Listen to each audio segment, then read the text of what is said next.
क्या आप जानते हैं 80 के दशक की सबसे बड़ी हिट फिल्मों में से एक नदिया के पार असल में एक उपन्यास पर आधारित थी। लेकिन दिलचस्प बात यह है कि जहां फिल्म का अंत बेहद सुखद था, वहीं उपन्यास का अंत इतना दर्दनाक था कि सुनकर आज भी लोग भावुक हो जाते हैं। आज हम आपको बताएंगे इस फिल्म की असली कहानी, इसके पीछे के तथ्य और वो बातें जो शायद आपने पहले कभी नहीं सुनी होगी।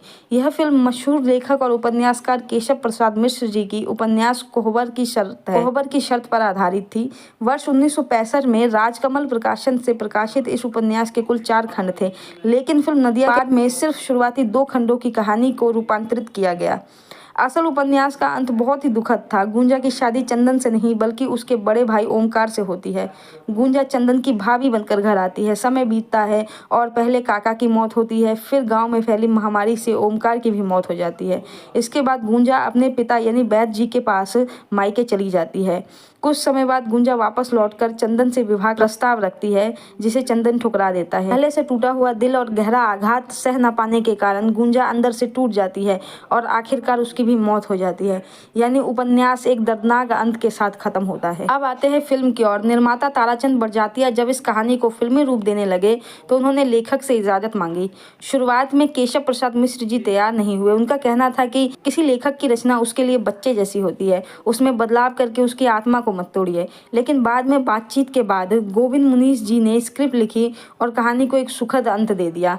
यही वजह है कि फिल्म नदिया के पार के अंत में चंदन और गुंजा का मिलन दिखाया गया और यही बदलाव दर्शकों को बेहद पसंद आया। फिल्म की शूटिंग पूरी तरह पूर्वी उत्तर प्रदेश के असली गाँव में हुई थी। खेत खलिहान, गांव किनारे के दृश्य, कच्चे घर, मिट्टी की सूंधी महक ने इसे गांव देहात की असली तस्वीर बना दिया। दर्शकों को लगा जैसे पर्दे पर उनकी अपनी जिंदगी और संस्कृति दिखाई जा रही है। फिल्म का संगीत दिया था रविंद्र जैन। उन्होंने भोजपुरी लोक धुनों को बड़े ही आत्मीय अंदाज से इस्तेमाल किया। काहे को बिहाई विदेश एक पारंपरिक लोकगीत जिसे नई धुन में प्रस्तुत किया गया। जोगी जी धीरे धीरे आज भी शादियों और गाँव की महफिलों में गाया जाता है। इन गीतों ने फिल्म को गाँव और शहर दोनों में लोकप्रिय बना दिया। रविंद्र जैन का संगीत ही इस फिल्म की जान बन गया। फिल्म में सचिन पिलगांवकर को चंदन और साधना सिंह को गुंजा के रूप में लिया गया। साधना सिंह नई थी, लेकिन उनकी सादगी और मासूमियत ने दर्शकों का दिल जीत लिया। फिल्म के बाद लोग उन्हें असल जिंदगी में भी गुंजा कहकर पुकारने लगे। सचिन पिलगांवकर पहले से बाल कलाकार के रूप में जाने जाते थे, लेकिन इस फिल्म ने उन्हें युवा हीरो की पहचान दी। नदिया के पार का बजट बहुत छोटा था। यह फिल्म 1982 में रिलीज हुई और उम्मीद से कई गुना ज्यादा कमाई की। गांव देहात के दर्शकों ने तो इसे हाथों हाथ लिया, लेकिन शहरों में भी यह फिल्म बहुत बड़ी हिट साबित हुई। कई जगहों पर महीनों तक सिनेमाघरों में लगी रही। आगे चलकर राजश्री प्रोडक्शन ने इसी अंदाज को दोहराया और हम आपके हैं कौन जैसी सुपरहिट फिल्म बनाई। कहा जाता है कि नदिया के पार उस दौर की प्योर फैमिली फिल्म थी जिसने पीढ़ी तक अपनी छाप छोड़ी।